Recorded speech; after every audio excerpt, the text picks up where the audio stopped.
Hello നമസ്കാരം പ്രിയ സുഹൃത്തുക്കളെ. ഇതൊരു കേടായ കാർ വാഷ് മെഷീനാണ്. എങ്ങനെയാണ് അല്ലെങ്കിൽ എന്താണ് കാർ വാഷ് മെഷീൻ്റെ അടിസ്ഥാന പ്രവർത്തനം എന്ന് നമുക്കൊന്ന് നോക്കാം.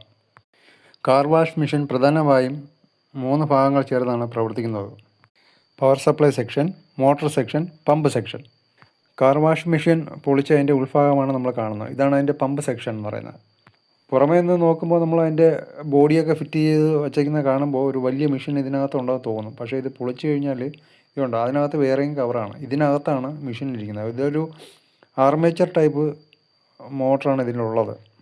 ഇതിൽ വയർ ബ്രേക്ക് ഉണ്ടായിരുന്നു, കാർബൺ തീർന്നിട്ടുണ്ടായിരുന്നു. പിന്നെ ഇതിൽ കണ്ടു കഴിഞ്ഞാൽ കറണ്ട് ട്രാൻസ്ഫോമർ അല്ലെങ്കിൽ CT എന്ന് നമുക്ക് തോന്നും. എന്നാൽ ഇതിൽ കൊടുത്തേക്കുന്നത് കറണ്ട് ട്രാൻസ്ഫോമർ അല്ലെങ്കിൽ CT അല്ല. ഇത് സാധാരണ ചോക്ക് ഓയിലാണ്. പലർക്കും സംശയം തോന്നാനിടയുണ്ട്. കണ്ടു കഴിഞ്ഞാൽ ട്രാൻസ്ഫോമർ പോലെ തോന്നും. നിങ്ങളിതിൽ ശ്രദ്ധിച്ചാൽ കാണാൻ പറ്റും. ഇതാണ്ട് ഈ സൈഡിൽ ഇരിപ്പുണ്ട് ഒരു ഇതാണ്ട് ഈ താഴെ കണ്ടോ, ഇതാണ് ഒരു റിങ് പോലെ വന്നിട്ട് അതിൽ ഈ വയർ ചുറ്റിയിട്ടുണ്ട്. ഞാൻ ഇതിൽ ഇടയ്ക്ക് കാണിക്കുന്നുണ്ട്, നിങ്ങൾ വീഡിയോ മുഴുവനായിട്ട് കാണുക. ഞാൻ ഒരു കൈ കൊണ്ട് വീഡിയോ എടുക്കുകയും മറു കൈ കൊണ്ട് അത് റിപ്പയറിങ് ചെയ്യുന്നതുകൊണ്ടാണ് ഈ ചെറിയ പോരായ്മകളുണ്ട്, സാധാരണ ക്ഷമിക്കുക. ഇത് വന്നിട്ട് ഇതിൻ്റെ കാർബൺ ബ്രഷ് വരുന്ന ഭാഗമാണ് ആർമേച്ചറിൽ. ഈ 2 മടങ്ങിയിരിക്കുന്ന ക്ലിപ്പ് നോക്കി കഴിഞ്ഞാൽ നമുക്ക് ആ പ്ലേറ്റ് മാറ്റിയിട്ട് കാർബൺ നമുക്ക് ഇൻസെർട്ട് ചെയ്യാം. തിരിച്ച് അതേപോലെ ക്ലിപ്പ് വയ്ക്കുക, മടക്കി വയ്ക്കുക. പിന്നെ ഈ കാണുന്നത് ആർമേച്ചറിലുള്ള കൂളിംഗ് ലീഫാണ്.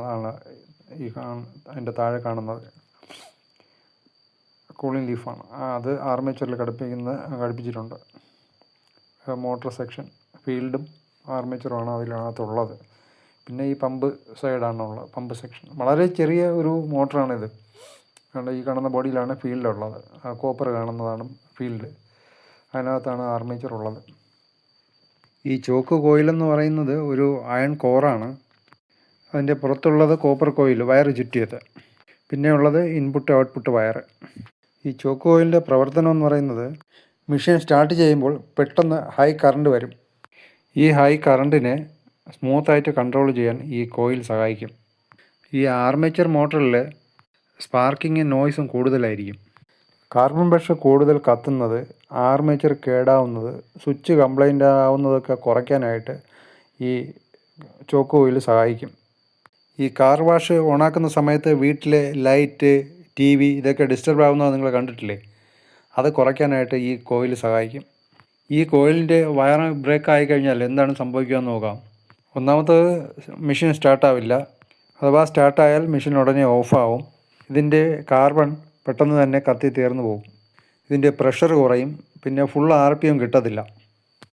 ഈ കാണുന്നതാണ് ചോക്ക് കോയിൽ. ഇത് കണ്ടു കഴിഞ്ഞാൽ നമുക്ക് കറണ്ട് ട്രാൻസ്ഫോമർ അല്ലെങ്കിൽ CT പോലെ തോന്നും. ഇതാണ് നേരത്തെ പറഞ്ഞ ചോക്ക് കോയിൽ. ഈ കോയിലിൻ്റെ വയർ എങ്ങനെയാണ് ബ്രേക്ക് ആവുന്നത് വെച്ചാൽ, ഓവർ ഹീറ്റ് കൊണ്ട് ബ്രേക്ക് ആവാം, പിന്നെ വൈബ്രേഷൻ കൊണ്ട് ബ്രേക്ക് ആവാം, പിന്നെ കുറഞ്ഞ ഇൻസുലേഷൻ വയറാണെങ്കിലും വയർ ബ്രേക്ക് ആവാം. ഈ വയർ ബ്രേക്ക് ആവുന്നത് വളരെ കോമൺ ആയിട്ടുള്ള ഒരു സംഭവമാണ്. 1-2 ചെറിയ ടിപ്സ് കൂടി പറയാം. സൂര്യപ്രകാശം നേരിട്ട് കിട്ടുന്നിടത്ത് വെച്ച് കാർ വാഷ് ചെയ്യരുത്. എൻജിൻ ചൂടായിരിക്കുമ്പോൾ വെള്ളം ഒഴിക്കരുത്. കാർ ഷാമ്പു മാത്രം ഉപയോഗിച്ച് മുകളിൽ നിന്നും താഴോട്ട് കഴുകുക.